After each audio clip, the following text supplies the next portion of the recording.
She walked 11 miles in boots that didn't fit, holding a child's shoe she couldn't explain, and the first thing she asked me was not for money or food.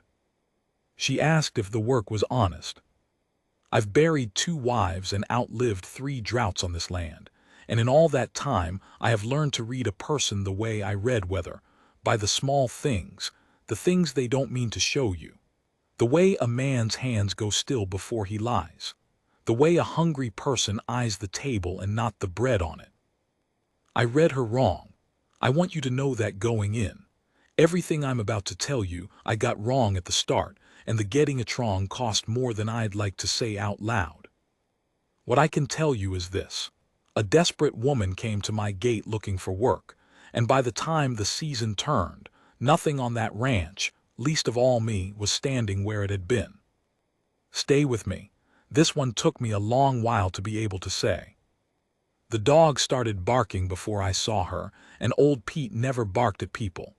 Cattle, whether the occasional fool snake, sure, but people he'd given up on years ago, same as me. So I set down the harness I was mending and stepped out from under the lean-to into a light that was already going long and gold across the yard, and there she was, stopped at the gate like she didn't have the right to come past it. Which, I suppose, she didn't yet. A woman, alone, on foot, which was the strangest part. We were 19 miles from the nearest town worth the name, and the road that ran by my place ran by it to somewhere else. Nobody arrived here on purpose unless they had business, and nobody had business with me anymore. "Help you?" I called. She didn't answer right off. She was looking at the dog, and the dog had stopped barking and was just standing there with his hackles half up, confused at himself. Then she looked at me, and I saw the dust on her, the gray of it caked into the creases of her knuckles and the hem of her dress, and the way she held herself, upright, too upright, the way a body holds itself when it's decided that falling down is not a thing it's allowed to do today. "I heard you might need hands," she said. Her voice came out steadier than the rest of her looked. That was the first thing I got wrong about her, if you want to count it. I heard the steadiness and figured she was the kind that talks her way into things. I didn't yet understand that steady was the most expensive thing she owned, and she was spending it carefully, a coin at a time. "Heard from who?" "A man at the depot in Caldwell. Said the Mercer place lost 2 men to the railroad, and the old man was too proud to hire more." I almost laughed. The old man, that be me. 41 years old that spring and already old to the men who passed through. That man talks too much. He wasn't wrong, though. No, he wasn't. I'd lost Holcomb and the Daily Boy both inside a month, gone east to lay track for wages I couldn't match, and I'd been telling myself I could run 200 head and a hay crop on my own out of stubbornness, which is a thing a man can tell himself right up until the first cow goes down in a wash and he can't pull her out alone. "You walk from Caldwell?" I asked. "Part way, got a ride in a freight wagon to the river crossing, walked from there." The river crossing was 11 miles back. I looked at her boots. Man's boots, too big, the laces doubled around the ankle to take up the slack. She'd come a long way in the wrong shoes. "It's ranch work," I said. "It's not, there's no light part of it. You'd be mucking and mending and hauling and getting up before the birds figure out it's morning. It's not woman's work, and I don't mean that unkind. I mean it's the kind that breaks men. I know what it is." "You ever done it?" A pause. The first one, some. That was the second thing I got wrong. I heard some and I heard a lie, and I'd had a bellyful of people who lied to get a meal and a roof, so something in me hardened up and I almost sent her down the road. I have lain awake more nights than I'll admit doing the arithmetic of that almost. What stopped me wasn't kindness. I'll be honest with you, because there's no point telling this if I'm going to dress it up. What stopped me was that I was tired, and the well house roof had 3 rotted shingles I couldn't reach alone, and pride is a fine thing right up until your back gives out under it. $2 a week and you're bored," I said. "You eat what I eat. You sleep in the bunkhouse and it's just you in there, so you needn't fret on that account. You do the work or you go down the road and I'll know inside 3 days which it's going to be. That suits you." Something moved across her face then. Not relief exactly.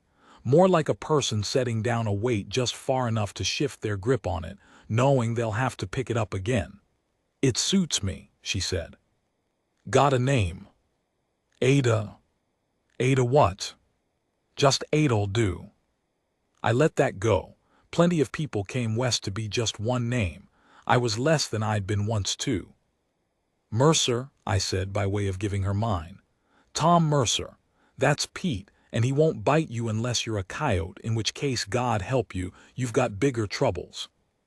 I don't make jokes much. I made that one. I caught myself doing it and didn't know why, and that should have told me something, but I'm a slow study at my own heart and always have been. She came through the gate, and as she did, I saw she was carrying something in her left hand, low and close against her skirt, the way you hold a thing you don't want seen. A shoe.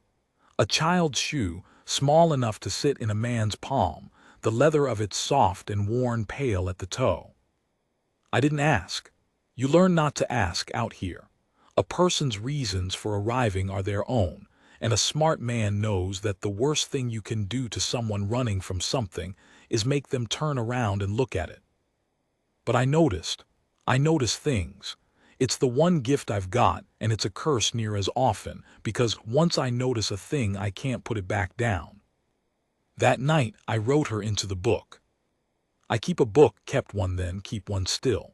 A ledger big and water-stained where I put down everything. The price of grain, the date the heifers calved, the weather, the men who came and went. My first wife, Eliza, used to tease me that I'd write down my own dying in it if I could hold the pencil long enough. Tom Mercer, expired Tuesday, account settled. She thought it was funny. I think she was the only person who ever found me funny, and when she went, the laughter went with her and didn't come back. I write things down because if I don't, I start to wonder whether they happened. That's the truth of it. A life out here is so much sky and so little witness that a man can lose the edges of his own days. The book is how I hold on. So I wrote, hired a woman, Ada, no surname given, $2 and board, walked from the river, carries a child's shoe and does not say why. I sat looking at that last line a long time. Then I closed the book. She was up before me the next morning, which I'd have bet money against. I came out into the blue dark with the lamp and found the stove already going in the cookhouse and coffee already on, and Ada standing at the door of the barn looking at the work like she was reading a map of it. Not lost, just taking the measure. "You don't have to start before light," I said. "You said before the birds." "I said it to scare you off." "I know," she said. "It didn't." We worked. That's a thing I can't make interesting to a person who hasn't done it, the bone-deep sameness of ranch work, the way a day is just 100 small necessary acts strung end to end. But I'll tell you what I watched for, because watching her work was how I came to know her before she told me a single true thing about herself. I watched her hands. They didn't know the work that much was plain by noon. She held a pitchfork wrong, choked up too high, and the first time she tried to fork hay she sent half of it down her own collar. She didn't know how to gentle a nervous horse, and the bay mare near took her arm off. "Some," she'd said. The sum was none. She'd lied to me at the gate, plain as day. But here's the thing I'd never seen before and have rarely seen since. She learned. Not the way a clever person learns, quick and showing off. She learned the way water finds the low ground, patient, total, unstoppable. I'd show her a thing once and she'd do it wrong and watch herself do it wrong and fix it, and by the 3rd time she had it, and by the 10th it was hers and she'd never lose it. She didn't complain. When the blisters came up on her palms and broke and bled into the hay, she wrapped them with a strip torn off her own petticoat and kept on. And when I saw the blood and told her to quit for the day, she looked at me like I'd suggested she quit breathing. "I need the work," she said, just that, and there was something underneath it. Some second floor to the words, a need bigger than the $2. By the third day, I knew she was staying. By the end of the first week, she was doing the labor of a grown man and learning the rest of it faster than any green hand I'd ever hired, and I'd stopped doing the arithmetic of sending her away. The shoe she kept on a nail by her bunk. I saw it through the bunkhouse window one evening when I came to bring her a wool blanket, the night still cold. Just the one little shoe, hung on a nail, and her sitting on the edge of the bunk looking at it, the way I look at the photograph of Eliza I keep in the lid of my trunk. The way you look at a thing when looking is all you've got left of it. I left the blanket on the step and didn't knock. It was the fever that gave her away. Hers, I mean, and then later the other ones, but hers first. End of the second week, she went down hard. I found her at the morning when she didn't come to the cookhouse, found her in the bunk burning up and shaking, her shirt soaked through, talking to people who weren't there.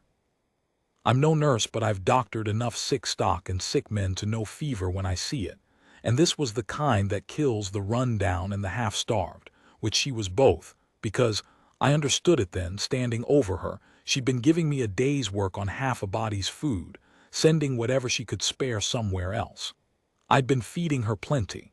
She'd been eating little. The math of that sat in my stomach like a stone. I got water into her and got her cooled down and sat with her through the worst of it. And in the worst of it she talked.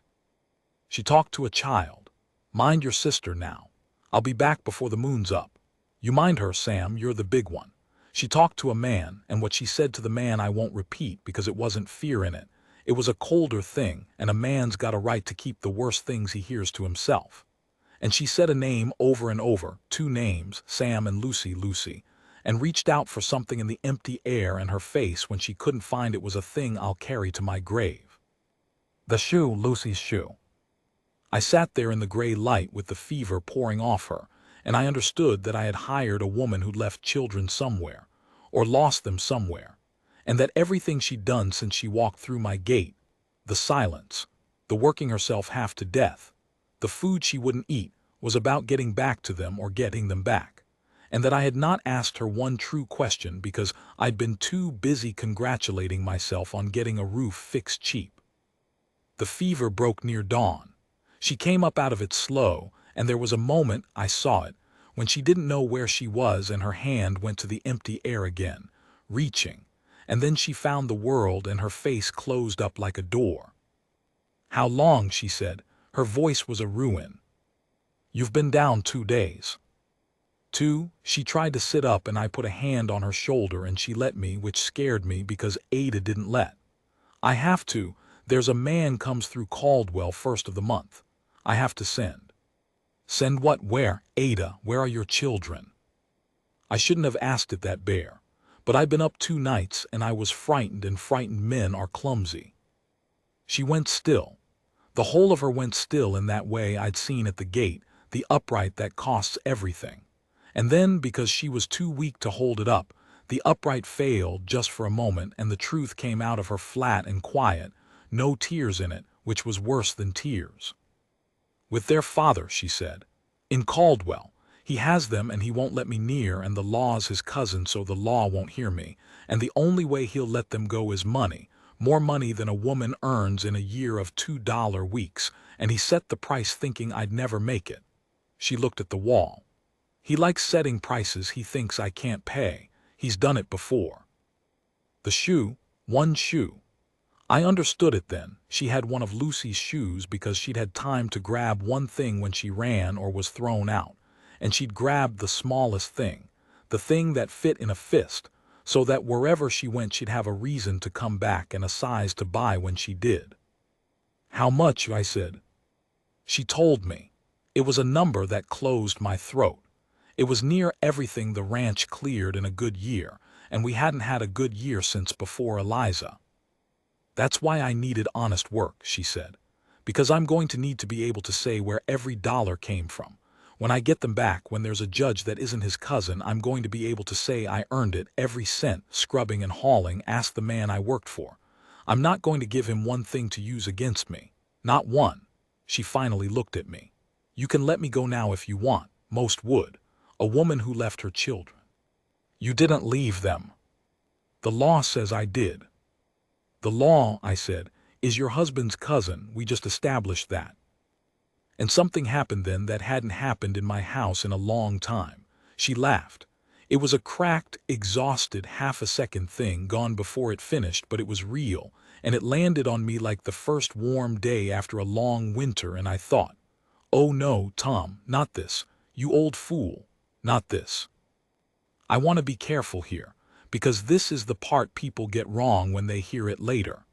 They want it to be a love story, the lonely rancher and the desperate woman, and they want the wanting to start right then, in the gray dawn with the fever sweat still on her.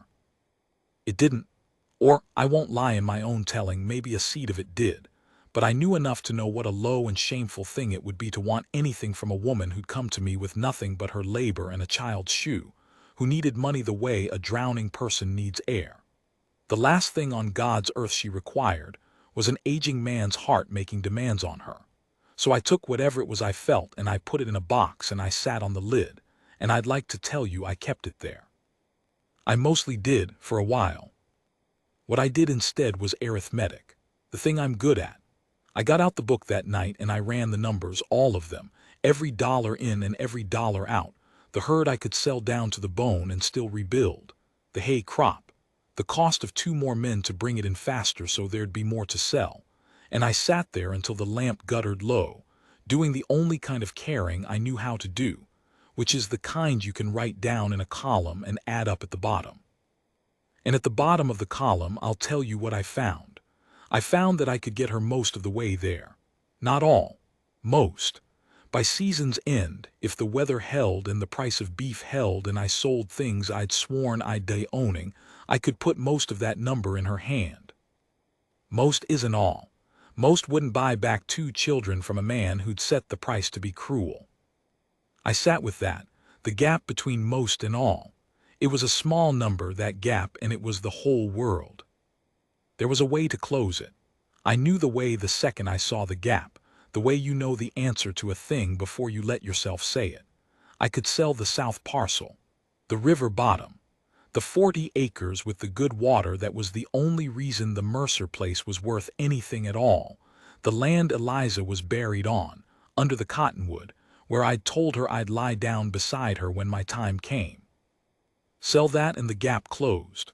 Sell that and a woman got her children back. Sell that and I'd have a working ranch with no water rights and a grave I didn't own anymore, and nowhere to lie down at the end. I closed the book. I didn't decide that night. I want you to know that, because it would be a finer story if I decided that night, brave and quick. But I didn't. I sat on it for 3 weeks like a coward, doing the work beside her, watching her get strong, watching her count her $2 weeks in a tin she kept under her bunk, watching her save and scrape toward a number she could not reach and did not know I'd been quietly stacking my whole life's worth against. 3 weeks I sat on it. And then the man came through Caldwell, the one who carried messages and money for a fee, and Ada walked to the river crossing on her one day off to send what little she had and to ask after her children.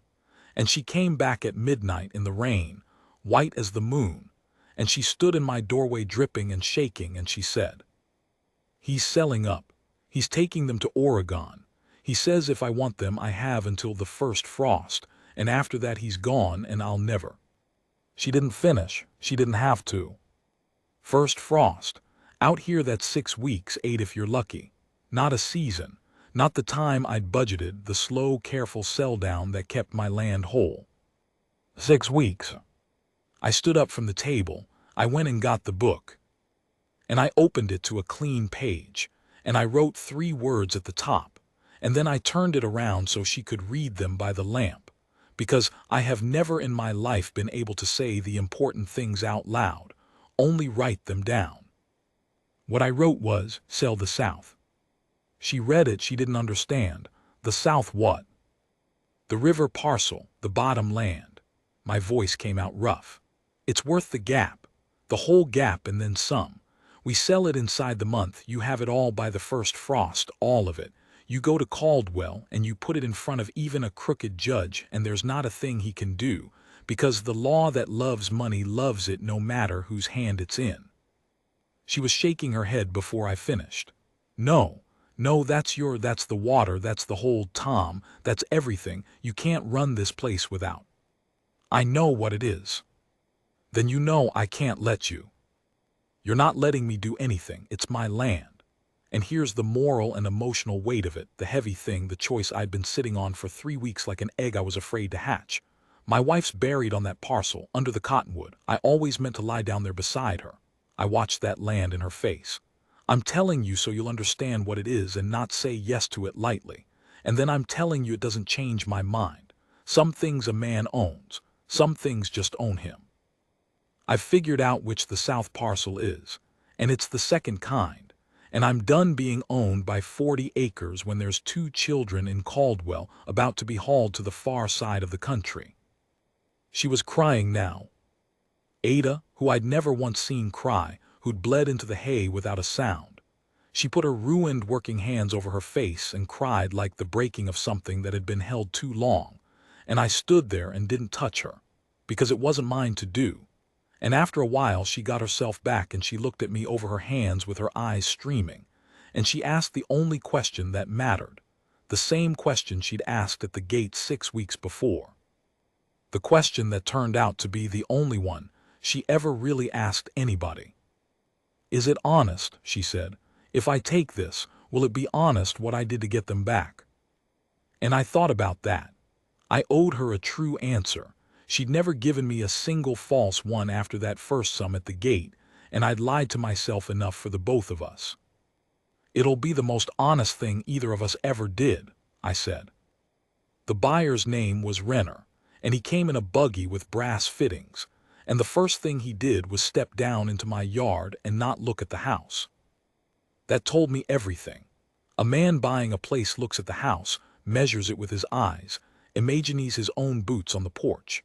A man who looks past the house to the land is a man who's already decided the house comes down, and Renner looked past my house the way you look past a thing that's already gone.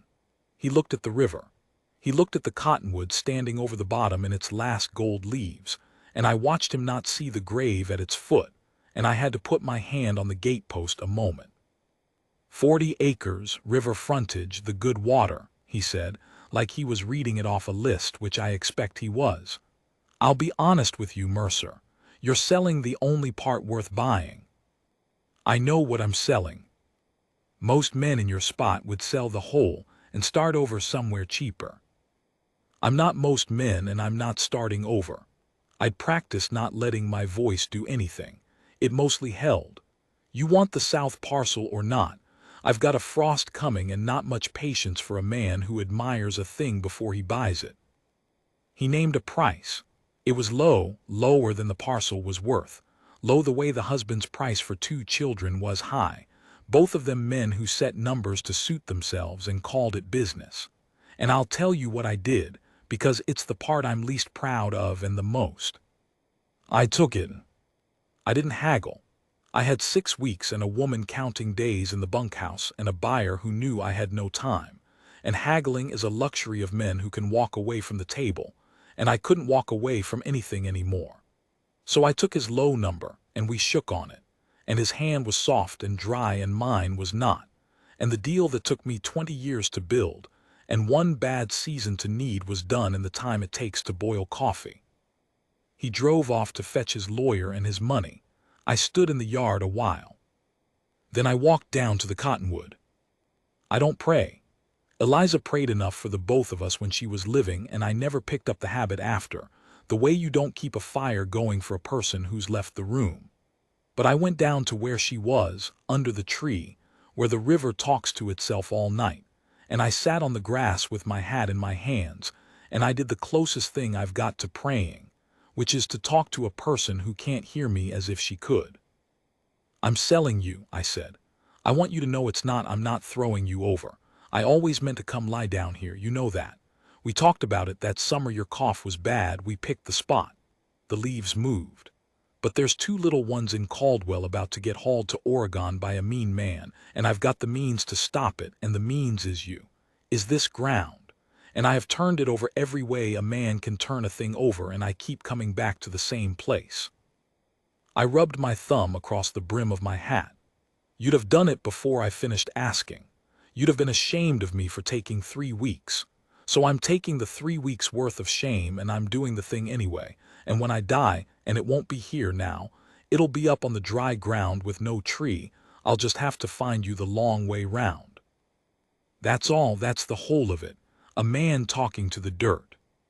When I came back up the rise, Ada was standing on the porch, and I knew by her face she'd watched me go down and watched me sit there and understood what I'd been doing, and she didn't say a word about it, then or ever, which was the kindest thing she could have done, and she knew it. She just had coffee waiting. We drank it on the step in the cold without talking. Some things you carry better with somebody quiet beside you than with all the words in the world. Renner's money came in 8 days. I wrote it in the book, the only sale in 20 years of that ledger that I wrote in a hand I didn't recognize as my own, the letters too small, the pencil pressed too hard. And then I made the second mistake of this whole business, which I'll own up to same as the first. I gave Ada the money, and I let her go to Caldwell alone. She wanted it that way. It has to be me, she said. Me and the money and the law. If you come, if there's a man standing behind me, he'll find a way to make it about you. He'll tell the judge he'll make it filthy, Tom. That's what he does. He takes a clean thing and he muddies it so the muddy is all anyone remembers. It has to be just me, a mother who earned it. She had the sense I didn't. You stay. You've given enough. You've given the ground you meant to die on. Let me carry the rest of the way myself. I let her. I shouldn't have, but the argument was good and the woman was proud, and the proud thing in me recognized the proud thing in her and bowed to it. I hitched the wagon and drove her to the river crossing where she'd first walked into my life in the wrong boots, and now she had right ones. I'd bought her boots that fit. It was the one extravagance she'd allowed me, and she'd cried about that too, about boots, after not crying about the land, and I put the money in her hands wrapped in oilcloth and tied with twine, all of it, the whole gap and her $2 weeks besides. First frost, I said. I'll keep a fire going, bring them home cold and I'll have it warm. She looked at me a long moment. There was a thing in her face I'd been pretending not to see for weeks, the same thing I had boxed up and sat on, and I saw that she'd boxed up the same thing and sat on it too, both of us alone on our own lids, and that neither of us was going to open the box with 2 children's whole lives sitting unfinished between us. Wasn't the time. Might never be the time. You don't reach for your own happiness with hands that are still busy saving somebody. Tom, she said, and then she didn't say the rest. She got down off the wagon. She went to the freight road to wait for the wagon east, and I turned my team around, and I did not look back, because if I'd looked back I'd have gone after her, and going after her was the one thing she'd asked me not to do. That was a Tuesday. I know because I wrote it down. Ada to Caldwell, the money with her. God keep her, and I don't pray, but I wrote it anyway and felt the fool and left it. The frost came early. That's the thing about the country out here, it doesn't care about your arithmetic. I'd budgeted 6 weeks. The cold came in 9 days. I woke one morning to white on the rails and the puddles gone to glass and the last of the cottonwood leaves down all at once overnight, a gold ruin on the ground over Eliza, and I stood on the porch with my coffee going cold and thought, she won't have made it. 9 days. She won't even have got there. And then I thought, no. Ada walked 11 miles in the wrong boots. Ada bled into the hay and didn't stop. Ada gave a year of her body to a number and never once cried about the number, only about a pair of boots and a patch of dirt that weren't even hers. If anybody on God's earth could cover that road in 9 days it was her, and I had to stop measuring her by what a person could do, because she'd been doing more than a person could do since the day she stopped at my gate. So I kept the fire going, like I said I would. I banked it down at night and built it up at dawn, and I did the work of the ranch alone again, the way I had before her, except now the place was bigger by an empty bunkhouse and smaller by 40 acres, and the both of those held her shape in them, the way a chair holds the shape of whoever's sat in it long enough. 10 days, no word. 15. I started going to the river crossing. Every other day, then every day, hitching up the team in the dark and driving out to where the freight road met the river, and sitting in the wagon watching the eastbound wagons come through, scanning the faces, and the faces were never hers. I'd give it an hour, 2. Then I'd drive home to the fire and write the day in the book, just the date and the one word, nothing, until I had a column of nothing running down the page like a thing measured out, and I understood that the book, which I'd kept all my life to prove that my days had happened, was now a record of days that refused to. 18 days. On the 19th, a freighter I half knew, fellow named Polk, pulled his team up when he saw me sitting there and leaned down off his wagon. "You're Mercer, River Place." I'm the dry ground place now. "You waiting on the woman, dark-haired, walks like she's carrying something heavy even when her hands are empty." My heart did a thing I'd thought it had forgotten how to do. "You've seen her." "Caldwell," Polk pushed his hat back. 3-4 days ago, he stopped. He was choosing words, and a man choosing words is a man with bad ones to choose from. "There's trouble, friend, I don't know the all of it, but there's a husband and there's a judge that's blood to the husband, and the money she brought, the word in Caldwell is the judge took the money to court and ruled it didn't count." "Didn't? How does money not count?" "Said a woman can't have come by that sum honest. Said it had to be ill-got and the children couldn't go to a mother of ill means, and Polk looked at me with something like pity, which is a hard thing to take off a freighter. "He kept the money, Mercer, court costs and fines, he called it. He kept it and he kept the children, and last I heard the husband's loading a wagon for Oregon and your woman's in Caldwell with nothing. No children, no money, wrong side of a law that's all in the family." I sat very still in the wagon. The frost was on everything.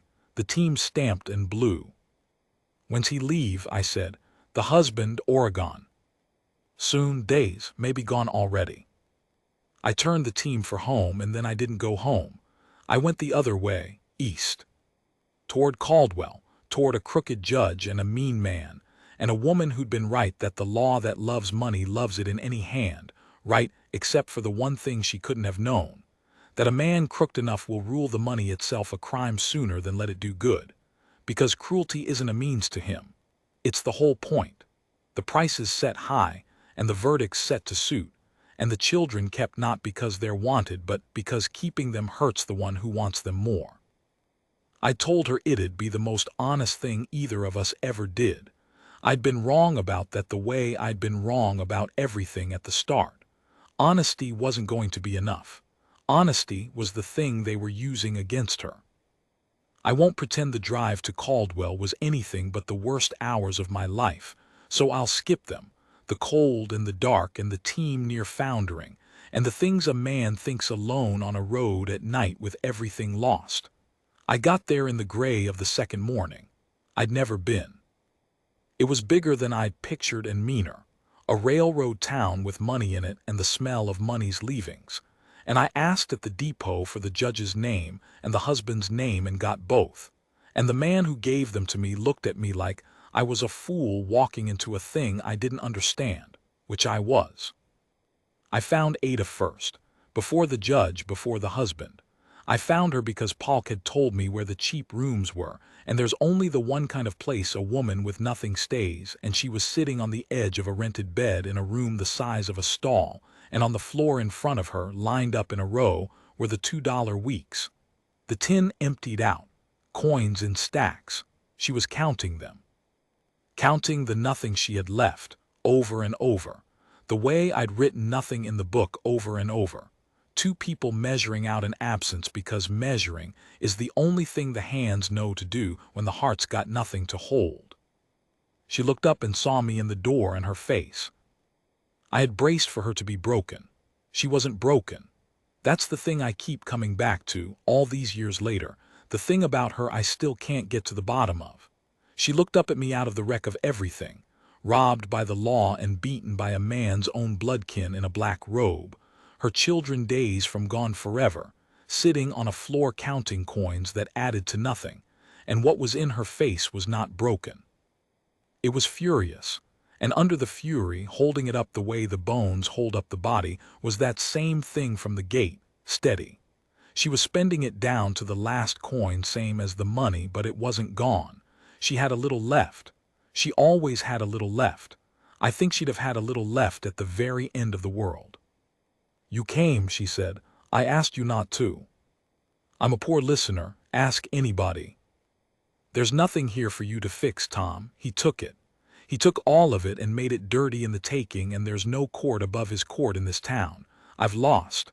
I want you to go home so at least one of us still has a home to." Her voice caught on home.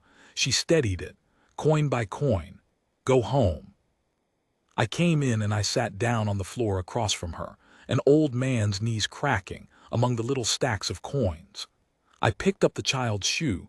She'd set it there too, at the end of the row, the way you'd set down a marker, and I held it in my palm the way I had that first day at the gate without knowing whose it was. Now I knew. Lucy's. I held Lucy's shoe and I looked at Ada across the wreckage, and I felt the box I'd been sitting on for weeks, the lid of it, and I felt the children's lives still unfinished between us, and I made a choice about which thing to say. I didn't open the box. Wasn't the time, still wasn't. What I said was, "Tell me about the judge." "What?" "The judge, your husband's cousin. Tell me about him, not the law, the man, what he's afraid of, what he wants that he hasn't got. Every man's got a thing, Ada. The husband's thing is hurting you. What's the judge's?" I set the shoe down gentle at the end of the row back where she'd had it. "Your whole life you've been trying to win this honest, because honest is who you are, and you wouldn't give him a thing to use. And he used the honesty. He turned it into the weapon. So we're done being honest at him. We're going to be honest about him. There's a difference, and I learned it on the drive over, which is the only useful thing I've ever learned in a hurry." She stared at me. "I keep books," I said. 20 years of books. I write down everything, every dollar in and out, every man who passes through, I notice things, Ada. It's my one gift, and it's been a useless one my whole life because there's never been anybody out here to notice. But a crooked judge in a railroad town is a man who's been writing his own kind of book, the dirty kind, the kind that doesn't get written down but everybody knows the figures, and a town this size, somebody's been keeping it. There's always somebody who's been keeping it, a clerk he stiffed, a widow he ruled against, a man who saw where the money went. I leaned toward her. "I came here thinking I'd lost. Then Polk told me the judge ruled your honest money dirty, and I thought, a man who'll do that in the open in his own court, he's done it before. He's done it a dozen times. And every one of those times left a person sitting on the floor counting coins, same as you. We're not the first he robbed." The fury in her face shifted, sharpened, turned from a thing pointed inward to a thing pointed out. "We're just," I said, "the first two of us in the same room. It took us 4 days.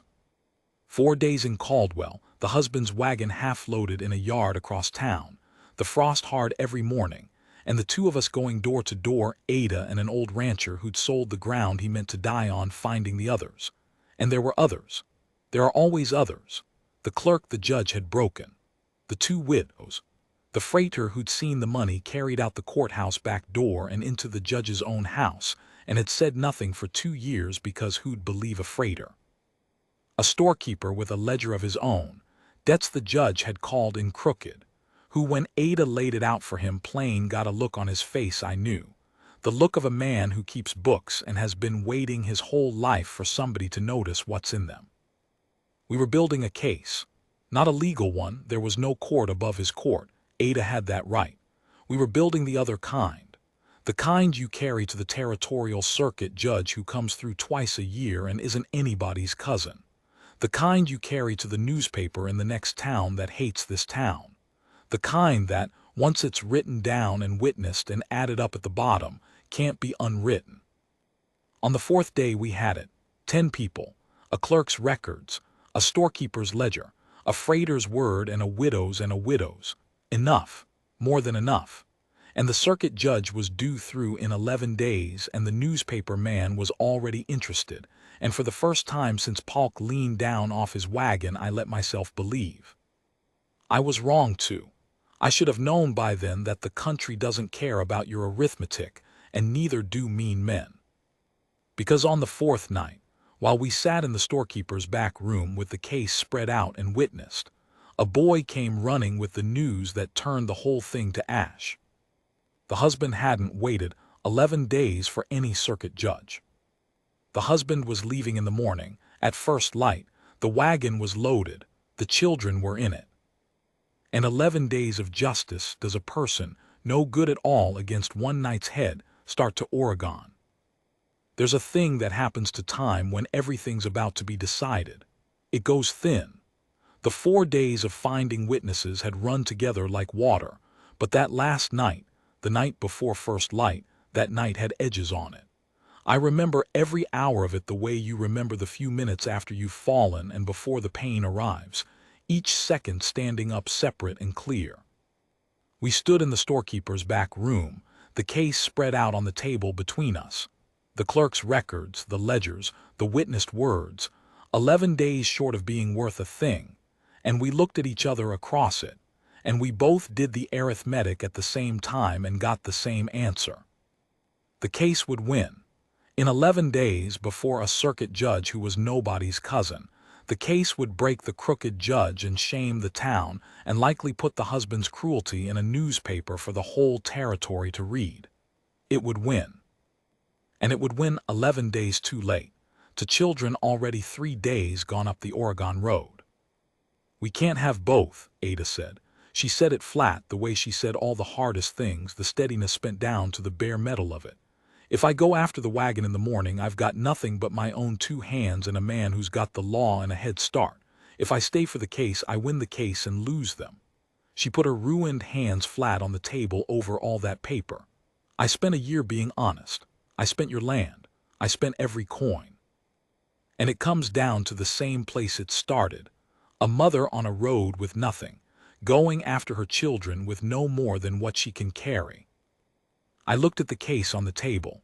All that work, the justice of it, the thing that would set right not just her wrong but 10 people's wrongs, the clerks and the widows and the freighters, a whole town's worth of people the judge had robbed, all of it sitting there ready and 11 days short.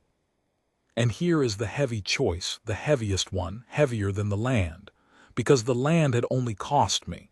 This would cost everyone. If we run in the morning, I said slowly, the case doesn't keep. The husband's gone, the judge gets word we've left, the witnesses lose their nerve, you take the linchpin out of a thing like this and it falls. The clerk goes quiet. The widows go quiet. The storekeeper burns his ledger so the judge doesn't burn his store. We don't get to come back in 11 days and pick it up where we left it. We chase the wagon, we lose the case. All of it. Everyone's. She understood. I watched her understand. 10 people who'd been waiting their whole lives for somebody to notice what was in the books, and the cost of getting her children back was telling all 10 of them to keep waiting, maybe forever. That's not a thing I can ask of them, she said, quiet, to lose their justice so I can have mine. No, I said, it isn't. And we sat in that, the 2 of us, the fire low, the case on the table. A woman who had given a year of her body to staying honest, faced with buying her children back at the price of 10 other people's only chance, and that, I understood watching her face, was the one price too high. Not the land, not the money, not the blisters or the fever or the 11 miles in the wrong boots. This was the thing she couldn't pay, because paying it would make her into a smaller version of the very man she was running from. A person who got what she wanted by spending other people's lives. She would lose her children before she'd become that. I saw her decide it. I saw it cost her more than all the rest put together. We stay, she said. We see the case through. Her voice did a thing I hadn't heard it do even on the fever cot. It came apart. I'll write to them wherever he takes them. I'll write every week of my life, and one day they'll be grown and able to read it, and they'll know that I didn't choose to let them go. I chose not to drag 10 people down to keep them. And maybe that's a thing a child can understand when they're not a child anymore, and maybe it isn't. And either way, it's the only honest. She couldn't finish. She put her face in her hands.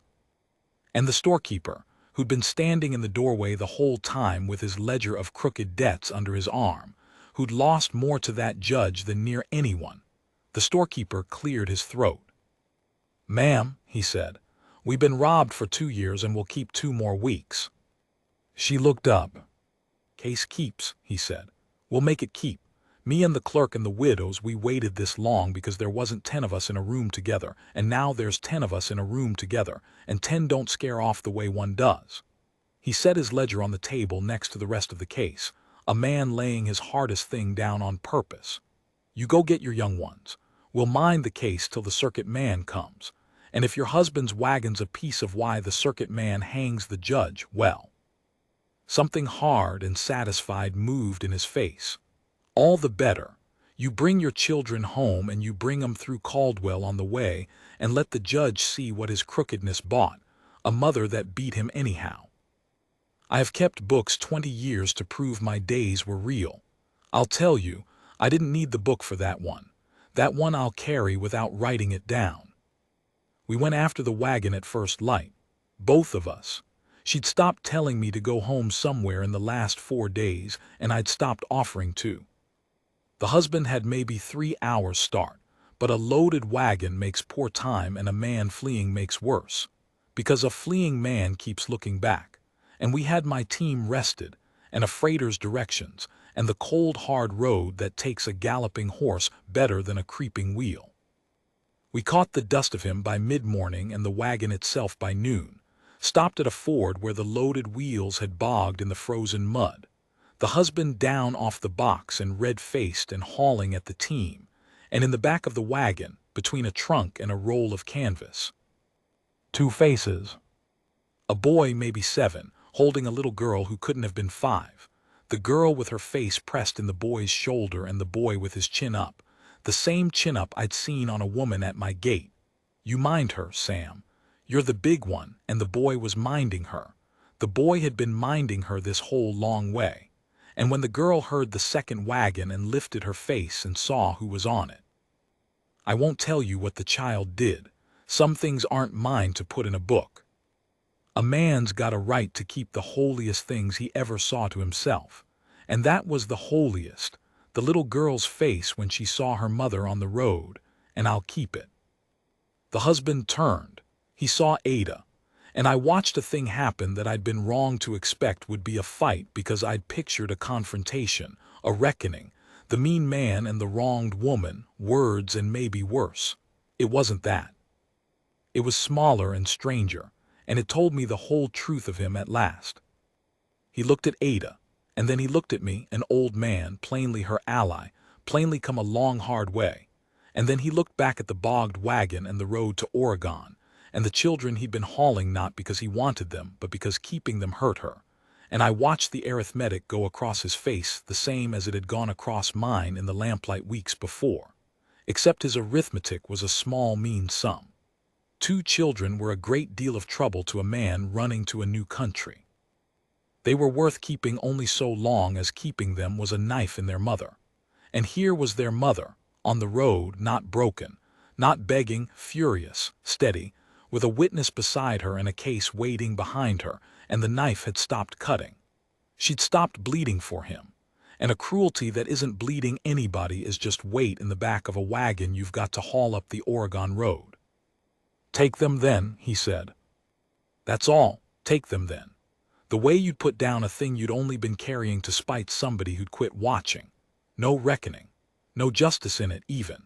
Just a small man deciding that hurting her wasn't worth the freight anymore, and the most terrible part, the part I think about still, is that the children had been a weapon to him so completely that the moment they stopped being a weapon they stopped being anything at all, and he turned back to his bogged wheel before the boy had even climbed down.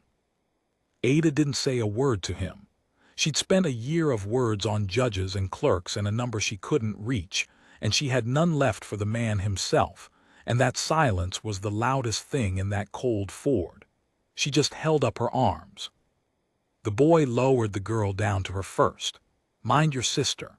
Then he climbed down himself, careful, a 7-year-old carrying himself like a much older soul, and he stood a second looking at his mother over the little one's head, And then the chin-up broke and he was just a boy. Just a small boy who'd been the big one too long, and he went into her too. I stood by the wagon and held the team and looked at the river going by, because some moments a man's got no business in, and gave them the only thing I had left to give, which was to not be watching. We brought them through Caldwell on the way home. The storekeeper got his wish. I don't know if the judge saw, I like to think he did, from some window, a mother and 2 children and a witness driving slow and unhurried down his main street, in no rush at all, a thing he'd ruled couldn't happening right under his courthouse.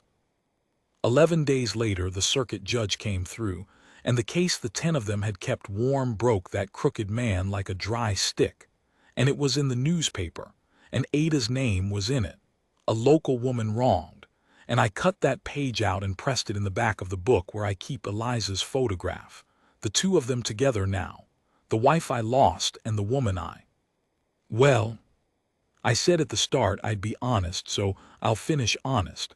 I never opened the box, the one I sat on all those weeks, with the thing in it I felt for her and wouldn't let myself want. I never opened it, and neither did she, not that winter, because that winter was for the children, Sam, who took half a year to put his chin down and be little, and Lucy, who I bought a second shoe for so the pair was whole, and who wore them both out inside a month running the dry ground that I could no longer call but the lower 40 acres of, the river gone to Renner, Eliza gone with it. The ranch is poorer now, no water rights to speak of. We haul and we make do, and some years are lean as a December coyote. I sold the ground I meant to die on, and I'll lie down somewhere drier when my time comes, alone, the long way round to Eliza. But the bunkhouse isn't empty, and there are 2 children who call the lower 40 home, and a woman who came to my gate with 1 shoe and walked out the far side of a hard winter with both her bobbies and her name cleared in the paper and her honesty intact, every cent of it accounted for. Ask the man I worked for. And the box, the one neither of us opened. It's still there. We're neither of us young, and we're neither of us fools, and there's a great deal of life gone by for the both of us and a great deal of it hard. But the children are grown enough now to mind themselves an evening, and last week, for the first time, Ada sat down on the porch step beside me in the cold without any coffee between us as an excuse, and she didn't say anything, and neither did I, and we watched the dark come down over the ground that's left.